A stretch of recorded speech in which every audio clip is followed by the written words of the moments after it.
दोस्तों नमस्कार। स्वागत है आपका स्टडी फॉर सिविल सर्विसेज में। दोस्तों शंकर आईएएस की इन्वायरमेंट की जो हिंदी माध्यम की श्रृंखला हमने आरंभ की थी उस कड़ी में ये अगला वीडियो है। इससे पहले जितने भी वीडियोस आए हैं उसमें हमने पर्यावरण और पारिस्थितिकी तंत्र के बारे में देखा है। अब यह जो पारिस्थितिकी तंत्र है इसके प्रकारों को हम देख रहे थे और प्रकारों में से हमने स्थल खंड वाले पारिस्थितिकी तंत्र को देखना प्रारंभ किया था। हमने यह देखना शुरू किया था कि स्थल खंड में कितने प्रकार के पारितंत्र या पारिस्थितिकी तंत्र पाए जाते हैं। हमने जंगलों को देखा, घास भूमियों को देखा और अब समय आ गया है कि मरुस्थलों को देख लें। तो मरुस्थलों को हम पिछले वाले वीडियो से ही देख रहे हैं। मरुस्थल कैसे बनते हैं, क्यों बनते हैं, कितने प्रकार के होते हैं और यहाँ जो स्थितियाँ होती हैं उनमें जो प्राणी होते हैं वो अनुकूलन कैसे करते हैं, मतलब प्राणियों का अनुकूलन किस प्रकार का होता है, यह भी हम देख चुके हैं। मरुस्थल सिर्फ गर्म नहीं होते, ठंडे भी होते हैं, यह बात भी हमने जानी है। तो इन चीज़ों को जानने के बाद अब हम आगे यह देखेंगे कि यहाँ जैव विविधता किस प्रकार की होती है और मरुस्थलीकरण की जो घटना होती है उसके पीछे कौन से कारण उत्तरदायी है। तो यह सब देखने से पहले इतनी देर से जो आप ये पीला बैनर देख रहे हैं इसको पहले समझ लेते हैं ये है क्या। इसे आप रोज ही देखते हैं। इसमें जानकारी है हमारे कोर्सेज के बारे में। कुछ पेड हैं और कुछ अनपेड हैं। जो पेड है उन पर अगर आप जुड़ना चाहते हैं, मतलब उनसे जुड़ना चाहते हैं और कोई घर बैठे तैयारी करने का माध्यम आपको चाहिए, तो आप नीचे दिए गए मोबाइल नंबर पर संपर्क कर सकते हैं, फ़ोन या व्हाट्सएप के जरिए। वहाँ आपकी जितनी भी जिज्ञासाएं हैं कि फ़ीस कैसे जमा करनी है, कैसे जुड़ना है, उसकी पूरी जानकारी आपको मिल जाएगी। अगर फ्री स्टडी मटेरियल और वीडियो के नोटिफिकेशन की बात करें तो दो विकल्प आपके पास हैं। एक तो टेलीग्राम का चैनल है और दूसरा यूट्यूब है। टेलीग्राम पर only UPPSC by study for civil services के नाम से चैनल चलता है। आप उसे अवश्य ही ज्वाइन करिए क्योंकि वहाँ जितने भी नोटिफिकेशन आपको मिलेंगे वो समय से प्राप्त होंगे और आपको हमेशा अद्यतन रखेंगे। इसके अलावा यूट्यूब पर जितने भी वीडियोज़ हैं वो हमेशा फ्री थे, हैं और रहेंगे, तो आप उनका पूरा फ़ायदा उठाइए। उसे बार बार देखिए, सुनिए और उससे नोट्स बनाइए। नोट्स जब तक आप नहीं बनाएंगे, उसे नोट नहीं करेंगे, तब तक वो आपके दिमाग में स्थिर नहीं होगा, स्थायी नहीं होगा और आप उसे समय पर भूल जाएंगे। दूसरी चीज़, नोट्स इसलिए भी फ़ायदेमंद होते हैं क्योंकि पूरी मोटी किताब या पूरे वीडियो सीरीज़ को एक बार में परीक्षा से ठीक पहले देख पाना असंभव होता है। आप नहीं देख सकते, कितनी भी आप ताकत लगा दीजिए, लेकिन आप चाहें कि पूरी किताब हम उलट लें या पूरा 30 घंटे 35 घंटे का जो पापा वीडियो है उसको फिनिश कर ले, तो ये नहीं हो पाएगा। तो उससे बचने का जो विकल्प है उसका समाधान यही है कि आपके खुद के बनाए नोट्स हो, वो आपकी जो ऐन वक्त रिवीजन की बात होती है उसमें मदद करेंगे। तो ये कुछ बातें थी, अब चलते हैं आगे। हम देखने जा रहे हैं मरुस्थलीय जैव विविधता को। जैव विविधता शब्द का मतलब क्या होता है? ये जो जैव विविधता लिखा हुआ आप देख रहे हैं इसका मतलब क्या है? जैव मतलब जीव, कोई जीवित चीज, और विविधता मतलब उसमें विभिन्नता, उसकी अलग अलग प्रजातियां। तो जीवों की अलग अलग प्रजातियां मिलकर बनाती हैं इस बायोडाइवर्सिटी को, यानी जैव विविधता को। अब यह जो जैव विविधता है यह दो संदर्भों में हो सकती है, मतलब जंतुओं के बारे में भी हो सकती है और वनस्पतियों के बारे में भी हो सकती है। क्योंकि जीव मतलब क्या होता है, उसमें जंतु और वनस्पतियां दोनों आते हैं क्योंकि दोनों में ही जीवन है। आप संक्षिप्त रूप में कहते हैं जीव विज्ञान। अब कहते हैं कि जीव विज्ञान की दो शाखाएं हैं, एक तो जंतु विज्ञान है, दूसरा वनस्पति विज्ञान है, या ऐसे कहते हैं कि प्राणी विज्ञान है। इस प्रकार से आपने शाखाएं बांट रखी हैं। जैसे बायोलॉजी का दो पार्ट होता है, ये आप जानते ही हैं, जूलॉजी और बॉटनी। और भी कई हिस्से होते हैं लेकिन मुख्य रूप से दो भाग होते हैं। तो यहाँ जैव शब्द का मतलब है इसमें जीव भी है, मतलब जंतु भी है और वनस्पतियां भी हैं, दोनों में ही जीवन होता है। अब दोनों में जो विविधता पाई जाती है उसके बारे में हम देखने वाले हैं।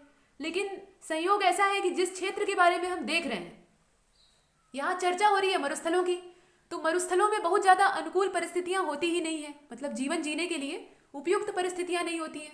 तो ऐसी अवस्था में बहुत ज़्यादा जीवों का या बहुत अधिक वनस्पतियों का होना यहाँ पे संभव नहीं है, मतलब उनकी संभावना नहीं के बराबर है। जो जीव या वनस्पतियाँ यहाँ पाए जाते हैं वो बड़े ही जीवट होते हैं, बहुत ही कम मात्रा में होते हैं लेकिन काफ़ी जीवट होते हैं। वह काफ़ी संघर्ष करके यहाँ पर जीवित रहते हैं और उनके अंदर अनुकूलन की जो प्रणाली होती है वह हम देख ही चुके हैं। तो आइए देख लेते हैं कौन कौन से जीव यहाँ पाए जाते हैं। ये बात हो रही है मरुस्थलों की। तो एशियाई इबेक्स जो कि जंगली बकरी कही जाती है, इसके अलावा तिब्बती मृग जिसे कि चीरू कहा जाता है, तिब्बती जंगली गधा ये कियान के नाम से प्रचलित है और ये भारतीय जंगली गधे का करीबी रिश्तेदार है। जो भारतीय जंगली गधा रेगिस्तान, मतलब जो गर्म रेगिस्तानी क्षेत्र है वहाँ पाया जाता है, उसी फैमिली का करीबी रिश्तेदार है। जैसे आपके परिवार में कई सदस्य होते हैं वैसे ही इस गधे के परिवार में भी कई सदस्य, इसका एक कुल या फैमिली होती है। जीव विज्ञान में आपने पूरा फाइलम देखा होगा। तो इस प्रकार से वर्ग, संघ और जो समूह है उसमें बांटा जाता है। इसी तरीके से यहाँ गधे की भी अलग अलग जो प्रजातियां हैं उसमें 2 शामिल हैं। यह उसी का रिश्तेदार है, मतलब उसी के कुल का है। तो यहाँ गधे की बात हुई, बकरी की बात हुई और मृग की बात हुई। मृग मतलब हिरण। तो ये हिरण है और इसको प्रचलित नाम में चीरू के नाम से जानते हैं। वनस्पतियों में ओक और पाइन की वनस्पतियां उगती हैं। इन मरुस्थलों में ओक और पाइन की जो वनस्पतियां हैं वो पाई जाती हैं। और ठंडे रेगिस्तानों की यहाँ चूंकि बात हो रही है, ये जो बात हो रही थी ये ठंडे रेगिस्तान की हो रही थी, तो ऐसे क्षेत्रों में अल्पाइन समोद्भिद प्रकार की जो वनस्पतियां होती हैं, यह अल्पाइन समोद्भिद, इसे अंग्रेजी में मेसोफाइट्स कहते हैं, इस प्रकार की प्रजातियां पाई जाती हैं। और रेगिस्तानी वनस्पतियां जो भी होती हैं वो यहाँ पर उत्पन्न होती हैं। हालांकि जैसे जैसे वातावरण ठंडा होता जाता है वैसे वैसे जो रेगिस्तानी प्रकार की कटीली झाड़ियां हैं उनका धीरे धीरे विनाश होने लगता है और उसकी जगह कुछ समोद्भिद उगने लगते हैं।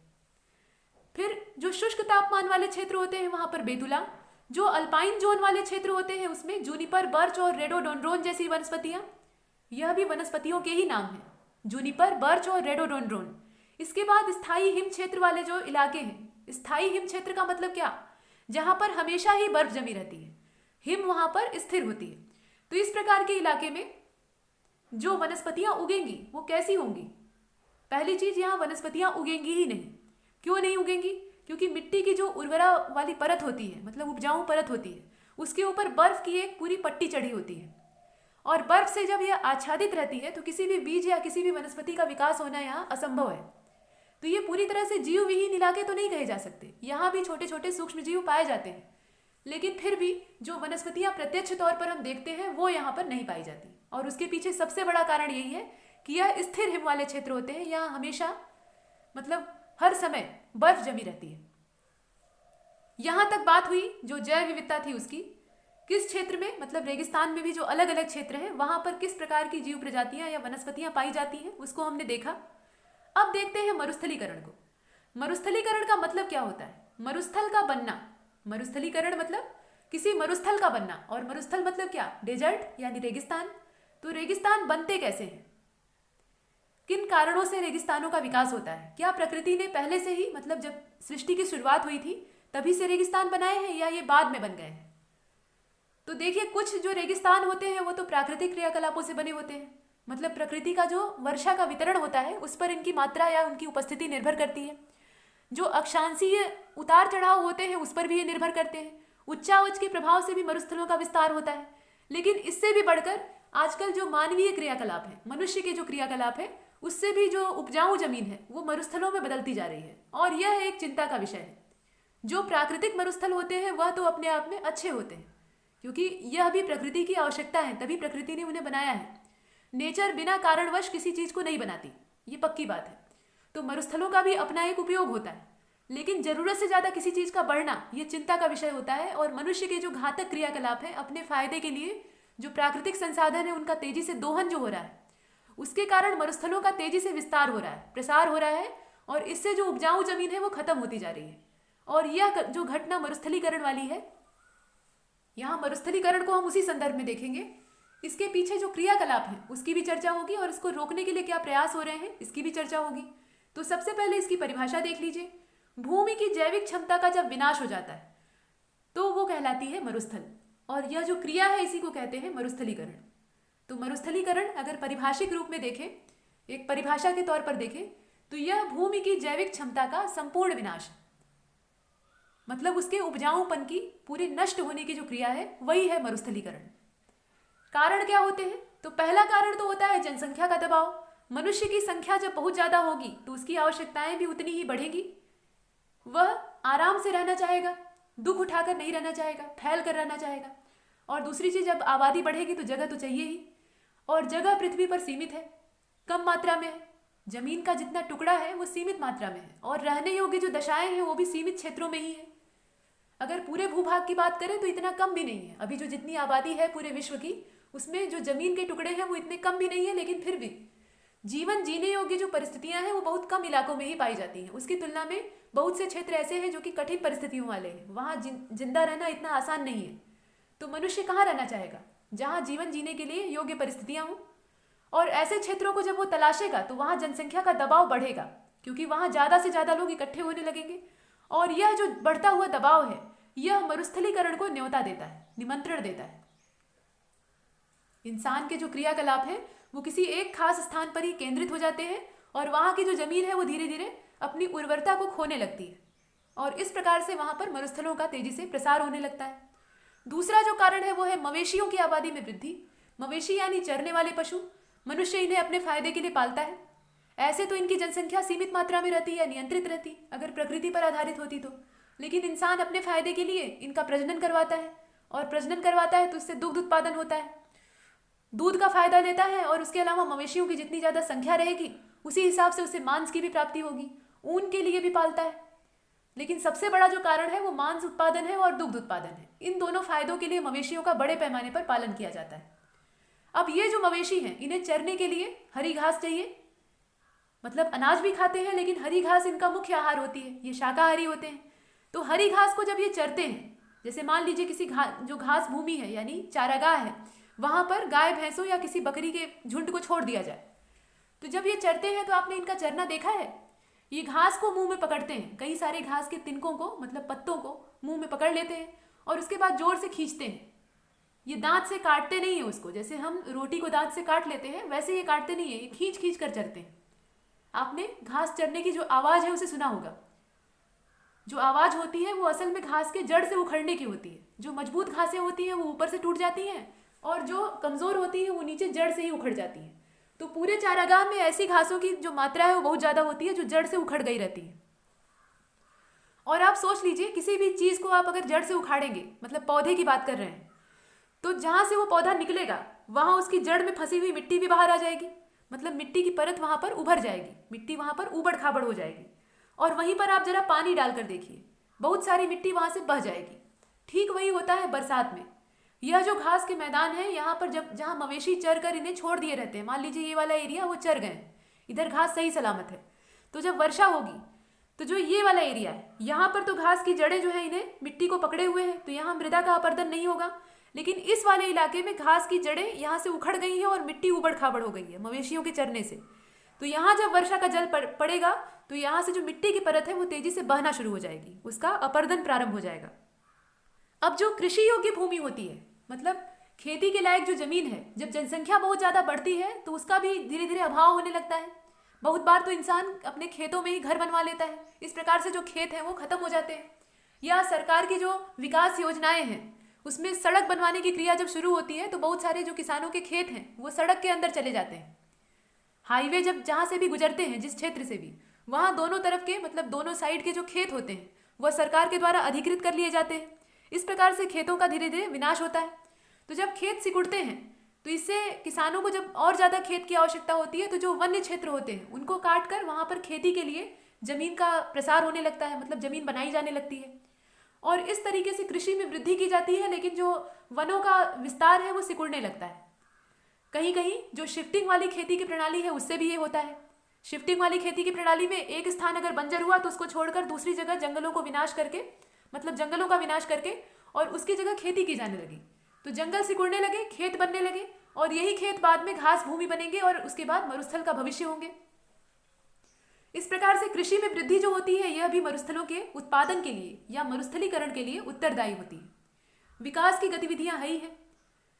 एक तो सरकार की जो क्रियाकलाप है उनको हमने देखा ही, मतलब परिवहन की सुविधा के लिए, यातायात की सुविधा की दृष्टि से सड़कों का निर्माण होता है और जिस एरिया से सड़क गुजरती है वहाँ पर जो खेत होते हैं, किसानों के जो जमीन होती है, खेत होते हैं, उन्हें सरकार अधिकृत कर लेती है और बदले में किसानों को ढेर सारा पैसा दे देती है। किसान भी खुश हो जाते हैं, सरकार भी खुश हो जाती है। दोष किसी का नहीं है, किसान कुछ कर नहीं सकता और सरकार को विकास कार्य करने हैं, देश की उन्नति करनी है। लेकिन इसमें सबसे बड़ा जो नुकसान होता है वो प्रकृति का होता है और प्रकृति को अगर नुकसान पहुंचेगा तो हम अछूते नहीं रहेंगे।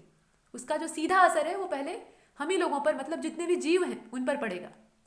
तो यहाँ यही चीज़ें हैं और विकास की जितनी भी गतिविधियाँ हैं उनमें कहीं न कहीं विनाश छिपा हुआ है। हम आगे जब पढ़ेंगे तो उसमें हम जो सतत विकास की अवधारणा है उसको देखेंगे, यानी सस्टेनेबल डेवलपमेंट की जो कंडीशन है उसको देखेंगे और उसके जो लक्ष्य हैं, सतत विकास लक्ष्यों को जो निर्धारित किया गया है उसको भी देखेंगे। तो वहाँ पर जो अवधारणा है उसमें यही कहा गया है कि सतत विकास ऐसा विकास है जिसमें हम पर्यावरण और प्रकृति के अनुकूल रहकर, उसके हिसाब से रहकर उन्नति करें। मतलब ऐसा ऐसा विकास करें या ऐसी उन्नति करें जिससे कि प्रकृति को भी नुकसान न पहुंचे और हम भी उन्नति कर लें, हमें भी विकास की संभावनाएं मिले। लेकिन ऐसा हो नहीं सकता। हाँ, ये जरूर है कि अगर हम कुछ सावधानियां या कुछ ऐसे साधन यहाँ पर उपयोग करेंगे जो कि सतत विकास को बढ़ावा दे और जो प्राकृतिक संसाधन है उनका बुद्धिमानी से इस्तेमाल करके अपने विकास को आगे ले चलेंगे, तो इससे प्रकृति को कम नुकसान पहुंचेगा। लेकिन एकदम से नुकसान न पहुंचे, एकदम आदर्श वाली स्थिति रहे, तो ऐसा नहीं हो सकता। कोई भी विकास जो है वो बिना प्रकृति के ऊपर पैर रखे उसे कुचले संभव नहीं हो सकता। ये बहुत मुश्किल काम है, बहुत ही कठिन काम है। और वही चीज़ यहाँ होती है, जो विकास की गतिविधियाँ होती हैं, यह भी मरुस्थलीकरण को बढ़ावा देती है। वनों की कटाई सबसे बड़ा कारण है। वनों को काटना मतलब वहाँ पर घास भूमियों को बनाना, खेती योग्य जमीन को बनाना, और उसके बाद वो जो जमीन है वो बंजर होनी ही होनी है, क्योंकि वो खुल जाती है। और खुली जमीन पर अपर्दन की घटना बहुत तेजी से होती है। अपर्दन की जब घटना होगी तो वहाँ की जमीन की जो उर्वरा शक्ति है वो धीरे धीरे करके खत्म हो जाएगी, और उर्वरा शक्ति खत्म होने का मतलब है मरुस्थलीकरण। तो यह सब मानवीय क्रियाकलाप है, मनुष्य के द्वारा की गई गतिविधियां हैं, जिसकी वजह से जो जमीन है वह नष्ट हो रही है, मतलब मृदा का लगातार क्षय हो रहा है, मृदा अपर्दन की घटना हो रही है, और उससे बढ़ रहा है मरुस्थलीकरण। जो प्रकृति के क्रियाकलाप है उनसे जो मरुस्थल बनते हैं वो इतने घातक नहीं होते जितने कि ये मानव निर्मित मरुस्थल। तो इन पर रोक लगाने का प्रयास करना चाहिए। जो प्रकृति बनाती है उसको हम रोक नहीं सकते, प्रकृति के किसी भी काम में हम हस्तक्षेप नहीं कर सकते, चाहे तो भी नहीं रोक सकते। तो वह हम नहीं रोक सकते, कोई बात नहीं, लेकिन जो हम कर रहे हैं उसे हम रोक सकते हैं, उसे नियंत्रित कर सकते हैं। तो प्रयास क्या किया गया, आइए उसको देख लेते हैं। यहाँ आप देख सकते हैं भारत का मरुस्थलीकरण और भूमि उन्नयन एटलस। यह एक प्रकार का मानचित्र है जो कि शुष्क भूमि के अंतर्गत देश के प्रतिशत, मतलब देश का अगर भूमि प्रतिशत निकाला जाए तो वह 69.6% बताता है। यह एक प्रकार का मानचित्र है। अब जो मानचित्र होते हैं वो किसी स्थान को दर्शाने के लिए इस्तेमाल किए जाते हैं। जैसे भूगोल में आपने नक्शे देखे होंगे, एटलस के बारे में आपने सुना होगा और पढ़ते भी हैं उससे। ज्योग्राफी जो है वो बिना एटलस के पढ़ी ही नहीं जाती। तो जो एटलस होते हैं उसमें क्या किया जाता है, किसी स्थान को सही तरीके से हम दर्शा पाते हैं, लोकेट कर पाते हैं। वही चीज़ यहाँ भी है, लेकिन यहाँ पर स्थान जो है वो मरुस्थल होंगे। मरुस्थलों को, यानी जो मरुस्थलीय जमीन है उसको मानचित्र में दर्शाने का प्रयास किया गया है अपने देश में। और जो भी मतलब जमीन का हिस्सा है उसमें करीब 69.6% भाग जो है वो ऐसी ही जमीन का है। इस प्रकार की जमीन जो है वह मरुस्थलीकरण के दायरे में आती है। और यह जो है ये भूमि उन्नयन एटलस है। मरुस्थलीकरण और भूमि उन्नयन एटलस इसका संपूर्ण नाम है। इसके अतिरिक्त भारत के जो प्रयास है मरुस्थलीकरण को रोकने के लिए, यह तो आकलन की प्रक्रिया हुई, मतलब अंदाजा लगाया जाए या नाप कर देखा जाए कि मरुस्थल हैं कितने, या मरुस्थलीकरण की क्रिया कहाँ कहाँ पर हो रही है। पूरी तरह से बने हुए मरुस्थलों की बात यहाँ नहीं हो रही है। जहाँ मरुस्थलीकरण का प्रक्रम आरंभ हो गया है उसकी बात की जा रही है। यहाँ जो 69.6% आप देख रहे हैं, ये ऐसा नहीं है कि इतना भूभाग जो हमारे देश का है वो रेगिस्तान बन गया है, ऐसा नहीं है। लेकिन जो जमीन है वो अपनी उत्पादकता तेजी से खो रही है और मरुस्थल में बदल रही है। तो वैसी वाली जमीन की जो स्थिति है वो कितनी है, वो 69.6% है, और ये चिंता का विषय है। इसके बाद भारत जो है वो संयुक्त राष्ट्र कन्वेंशन टू कॉम्बैट डेजर्टिफिकेशन, मतलब UNCCD का हस्ताक्षर करता देश है। यह एक ट्रीटी है, एक तरह का कन्वेंशन है। किस लिए? मरुस्थलीकरण को रोकने के लिए। और यह संयुक्त राष्ट्र का प्रक्रम है, भारत इसका हस्ताक्षर करता देश है, मतलब भारत ने इसकी शर्तों पर सहमति जाहिर की है और वह मरुस्थलीकरण को रोकने की दिशा में सन्नद्ध है, यानी तत्पर है।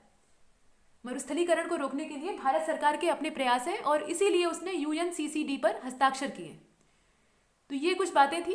अब इसके बाद जो भारत सरकार के अपने प्रयास हैं, ये तो एक विश्व स्तर का प्रयास हुआ और उससे पहले हमने एटलस के बारे में देखा। अब मरुस्थलीकरण को रोकने के लिए भारत सरकार के खुद के भी कुछ प्रयास हैं। जो प्रयास है उनको देख लेते हैं। पहला जो प्रयास है वो है एकीकृत जल ग्रहण प्रबंधन कार्यक्रम। इसे आप थोड़ा जूम करके देख लीजिए, देखिए, एकीकृत जल ग्रहण प्रबंधन कार्यक्रम IWMP ये है। इसके बाद राष्ट्रीय वनीकरण कार्यक्रम, जब तक जंगल नहीं पैदा होंगे तब तक मरुस्थल समाप्त नहीं होंगे। इसका जो जड़ सहित समाधान है वो यही है, मतलब वनीकरण किया जाए, वनों को बढ़ावा दिया जाए, मरुस्थल अपने आप मिट जाएंगे, भूमि की उर्वरा शक्ति वापस आ जाएगी, क्योंकि सघन पारितंत्र का विकास होगा और प्रकृति अपने आप को संतुलित कर लेगी। वैसे भी संतुलित कर लेगी लेकिन विनाश करके करेगी, और ऐसे बिना विनाश किए मनुष्य के द्वारा ही उसे संतुलित अवस्था में ले आ दिया जाएगा। तो उसके लिए वनीकरण कार्यक्रम चलाया जा रहा है, इसे हम NAP कहते हैं या NAP। इसके बाद ग्रीन इंडिया के लिए राष्ट्रीय मिशन GIM ये सब योजनाओं के नाम हैं। महात्मा गांधी राष्ट्रीय ग्रामीण रोजगार गारंटी योजना, जो मनरेगा का नाम आपने सुना होगा। तो मनरेगा में भी क्या किया जा रहा है, जो मरुस्थलीकरण है उसको रोकने की कोशिश की जा रही है और जो पारितंत्र है उसको सघन बनाने का प्रयास किया जा रहा है। आपने एक कॉमन चीज सुनी होगी कि नरेगा के अंतर्गत या मनरेगा जिसका नाम हो गया है उसके अंतर्गत तालाब खुदवाए जा रहे हैं, या जो पहले से बने हुए तालाब है उनको गहरा करने का प्रयास किया जा रहा है। ये सब क्रिया क्यों हो रही है? यह जल संचय की प्रक्रिया है। इससे जो मजदूर हैं उनको काम मिलता है, उन्हें रोजगार की गारंटी मिलती है, जो कि इस योजना की प्रतिबद्धता है। और उसके अलावा वह जो जमीन है वहां पर जब तालाबों का निर्माण होता है, या जो पहले से उथले हो गए बेकार हो गए तालाब है उनको फिर से गहरा बना दिया जाता है, तो इससे वहां जल का जमाव होता है और जमीन पानी सोखती है। इस प्रकार से भूमिगत जल का जो स्तर है वो नीचे नहीं जा पाता, जमीन को रिचार्ज होने का समय मिलता है और यह काफ़ी अच्छी बात होती है। यह मरुस्थलीकरण को रोकने के लिए काफ़ी उपयुक्त होती है। इसके अलावा पेड़ लगाने का भी प्रयास होता है। नरेगा वाला जो कार्यक्रम है उसमें मजदूरों के द्वारा जो लोग कामगार होते हैं, जो काम की खोज में वहाँ जाते हैं, उनसे पेड़ लगवाए जाते हैं। उस तालाब के किनारे किनारे पेड़ों का रोपण करवाया जाता है, या फिर किसी खुली जो बंजर जमीन होती है या खुला इलाका होता है जहाँ से वृक्षों का समूल विनाश हो गया रहता है, वहाँ पर पेड़ रोपे जाते हैं। तो इस प्रकार के कुछ सराहनीय कार्यक्रम चलते हैं जिससे कि वनों का विस्तार हो और जो जल प्रबंधन है वो भी हो सके, क्योंकि जल का अभाव भी मरुस्थलों को न्योता देता है। अगर जमीन के अंदर पानी की कमी होगी तो वहाँ की जो जमीन है वो बंजर होती जाएगी और अंत में मरुस्थल वहाँ अपने आप आ जाएगा। तो इसलिए जमीन में पानी का होना भी आवश्यक है और इसीलिए तालाबों को खुदवाया जाता है या गहरा किया जाता है, क्योंकि ये जल प्रबंधन का और जल संचयन का बहुत बड़ा भंडार होते हैं। ये कुछ बातें हैं।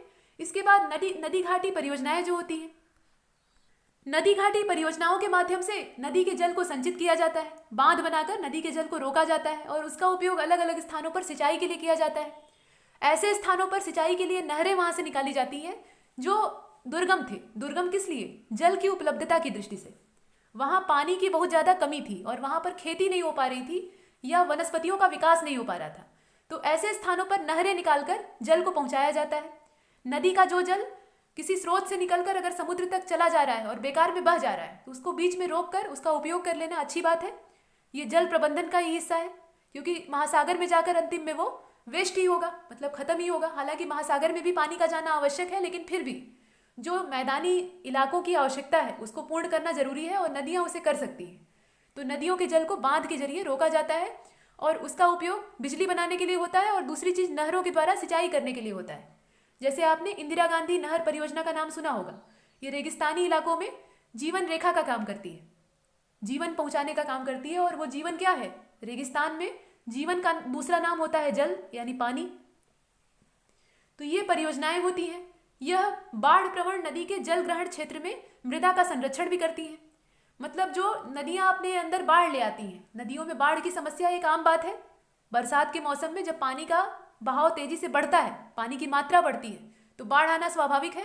तो ऐसे में बैराजों का निर्माण किया जाता है, बांधों का निर्माण किया जाता है। तो जो बाढ़ वाले इलाके थे जहां पर डूब जाने का खतरा था, वहां पर पानी नहीं पहुंचता है और जहां उस पानी की जरूरत होती है वहां पहुंचता है। हालांकि कभी कभी क्या होता है, जो बांध टूट जाते हैं उसके बाद गांव जो आसपास के हैं वो डूब जाते हैं, लेकिन ये दुर्घटना है। सरकार का प्रयास इस दिशा में यही होता है कि जो नदियों का जल है उसको सही दिशा में इस्तेमाल किया जा सके, बाढ़ के रूप में ये कहीं विनाश भी न करे और इसका सही उपयोग किसी जगह पर हो जाए। तो जो मरुस्थलीय इलाके हैं वहां पर इस पानी को पहुंचाने का प्रयास किया जाता है। ये कुछ प्रयास है। इससे भी जो डेजर्टिफिकेशन है यानी मरुस्थलीकरण की घटना है वो रुकेगी, क्योंकि वहां पर नमी की मात्रा बढ़ेगी जहां से नहरें होकर गुजरेंगी। डेजर्ट डेवलपमेंट प्रोग्राम, ये भी एक योजना है सरकार की। और चारा भंडार और चारा विकास योजना घटक, जिसमें gross reserve, command area development and water management, यह सभी शामिल हैं। चारा भंडार और चारा विकास योजना, यहाँ पर जो चारागाह भूमियां हैं उनको भी संरक्षण देने का प्रयास किया जाता है। हमने देखा कि चारागाह भूमियों के भी विनाश से जो मरुस्थलीकरण है वो आमंत्रित होता है, बढ़ता है, क्योंकि पशु जो है उसको चर लेते हैं और उसके बाद उसका कोई संरक्षण नहीं किया जाता। तो वहाँ से मृदा का अपरदन लगातार होता है, मिट्टियाँ तेजी से बहती रहती हैं और इस वजह से वहाँ की जो जमीन है वो बंजर होने के कगार पे पहुँच जाती है और वहाँ रेगिस्तानों का प्रसार होने लगता है। तो इस तरह की जो स्थितियाँ हैं उनको रोकने का प्रयास ये भारत सरकार के द्वारा किया जाता है। इसे आप ऐसे देख सकते हैं। देखिए, ये 8 प्रयास है, लेकिन सिर्फ इतने ही प्रयास काफ़ी नहीं है। यह तो सरकारी प्रयास है, जो केंद्रीय प्रयास है उनकी बात की जा रही है। लेकिन प्रत्येक मनुष्य अगर अपने स्तर पर अपनी प्रकृति को संरक्षित रखने का प्रयास नहीं करेगा, अपने जो प्राकृतिक संसाधन है उनको बचाने की कोशिश नहीं करेगा, तो एक दिन ऐसा जरूर आएगा कि उसे इसका परिणाम भोगना पड़ेगा। तो इसलिए हम सभी को जागरूक होना है, सिर्फ सरकार के ऊपर निर्भर नहीं रहना है, क्योंकि वह तो सिर्फ प्रयास कर सकती है, उसमें योगदान देना यह हमारा काम है। और एक प्रशासक के रूप में जो हमारी भूमिका है वो भी सुधारवादी होनी चाहिए, और सुधारवादी भूमिका का यह भी एक हिस्सा है। इसके बाद और देखिए, मरुस्थलीकरण, वनीकरण मरुस्थलीकरण को संशोधित करने और उस क्षेत्र में रहने वाले लोगों की मांगों को पूरा करने के लिए अपरिहार्य है। मतलब मरुस्थलीय क्षेत्र का जो वनीकरण है, जो मरुस्थलीय जमीन है, रेगिस्तानी जमीन है, उसका वनीकरण अगर किया जाए, मतलब वहां पर जंगल उगाने का प्रयास किया जाए, तो ऐसे क्षेत्र में क्या होगा, फिर जो उस इलाके के लोग हैं उनकी मांग पूरी होने लगेगी, उन्हें जिन संसाधनों की आवश्यकता है वो वहीं से मिलने लगेंगे, उन्हें दूसरी जगह के लिए निर्भर नहीं रहना पड़ेगा। तो इस प्रकार से सरकार का ये भी प्रयास है कि मरुस्थलों को वनों में बदला जाए, धीरे धीरे ही सही, लेकिन इनका वन में परिवर्तन किया जाए। जंगल उगाना इस पे आसान काम नहीं है, क्योंकि ऐसी जमीन जहाँ कुछ भी ना उगता हो वहां पर पेड़ उगा देना ये बड़ी बात होती है, लेकिन धीरे धीरे ही सही ऐसा किया जा सकता है। पहले शुरुआत में मिट्टी की जो उर्वरता है उसको बढ़ाया जाए, जब उसकी उर्वरता इस योग्य हो जाए कि वहाँ पौधे रोपे जा सके, तो वहाँ इस प्रकार के पौधों को रोपा जाए जो कि उस जलवायु में जी सके, मतलब कुछ ऐसे वृक्ष जिनकी जल की आवश्यकता सीमित हो, और फिर इस प्रकार से वहाँ उगेंगे जंगल। और जब जंगल एक बार उग गए तो वो प्राकृतिक संतुलन को फिर से बनाने में सक्षम हो जाएंगे, वो जमीन फिर से रिचार्ज हो जाएगी। तो ये कुछ बातें हैं, यह बात हो रही थी मरुस्थलों की। अब यहाँ दिक्कत यह है कि जो जंगल उगाने की बात है, जंगल उगाना है ये तो कह देना आसान है, या पर्यावरण दिवस के मौके पर 10-5 पौधे रोप देना बड़ी बात नहीं होती। सरकार जो है वो लाखों पौधे रोपवाती है, एक एक जगह पे करोड़ों की संख्या में पौधे रोपे जाते हैं। आपने सुना होगा कि यूपी की गवर्नमेंट ने रिकॉर्ड बनाया था पौधे रोपे जाने के लिए। तो वृक्षारोपण कर देना बड़ी बात नहीं है, लेकिन कितने उसमें से जिंदा रह पाते हैं, कितने पौधे वृक्ष बन पाते हैं, ये महत्वपूर्ण होता है। आपने देखा होगा ट्री गार्ड में पौधे लगाकर छोड़ दिए जाते हैं और कुछ समय बाद वो सूख जाते हैं, उनकी देखरेख ही नहीं होती। इसके प्रति जो है वो स्थानीय लोगों की भी उदासीनता होती है, और जो विभाग है वो भी उदासीन रहते हैं। किसी को भी दोष नहीं दिया जा सकता, क्योंकि ये नागरिकों का भी कर्तव्य है।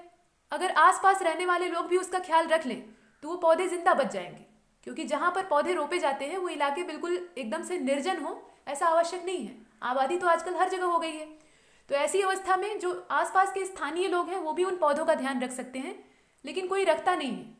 वो लोग सोचते हैं कि हमें क्या पड़ी है, हमें कौन सा पड़ा हुआ है, या सरकार कुछ दे रही है, मतलब कोई सैलरी तो सरकार दे नहीं रही है इसके लिए, तो हम क्यों करें, हम पानी क्यों दें, या मवेशियों से उसे बचाएं क्यों, ऐसा सोचते हैं।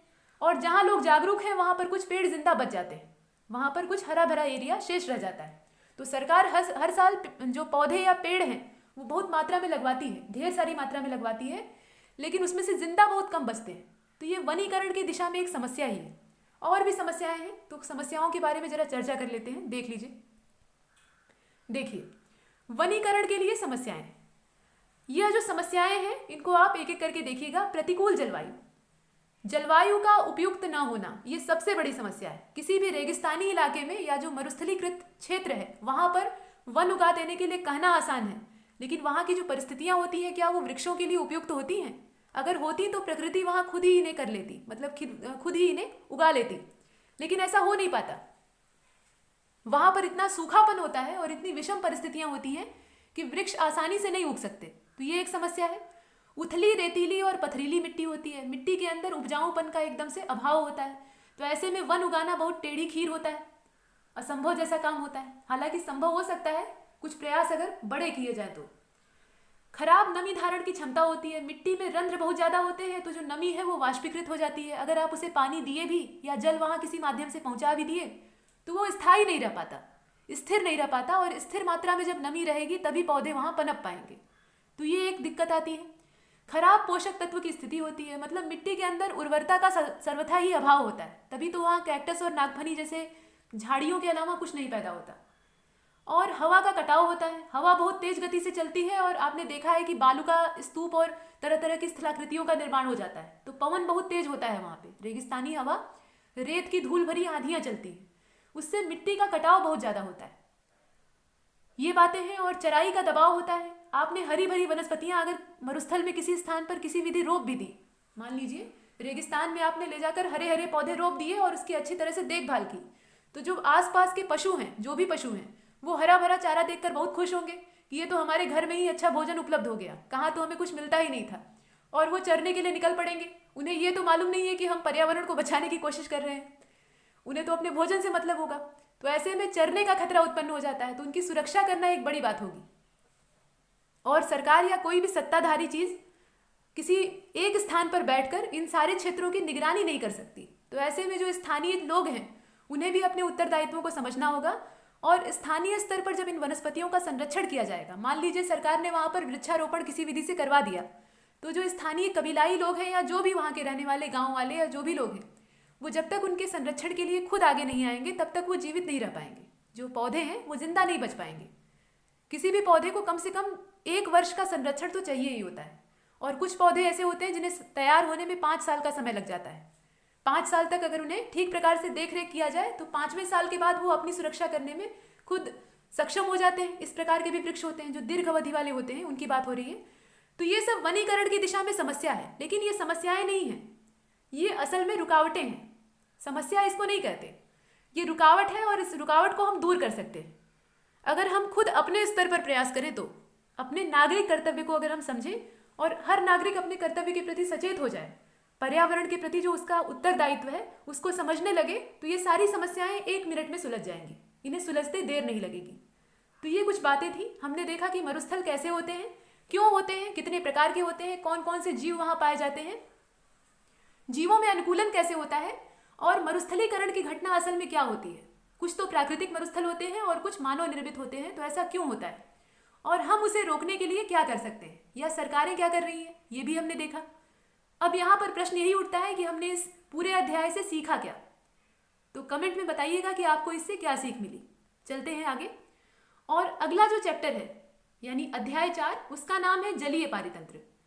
अब तक हम स्थल खंड के बारे में चर्चा कर रहे थे, मतलब रेगिस्तान के बारे में चर्चा हो रही थी, तो वो भी जमीन का ही एक हिस्सा है। इससे पहले हमने वन और घास भूमियों के बारे में देख रखा है, लेकिन अब हम पानी के बारे में चर्चा करेंगे। जल पारितंत्र ये काफी व्यापक है। आप जानते हैं कि पृथ्वी पर जितनी जमीन नहीं है उससे ज्यादा पानी है।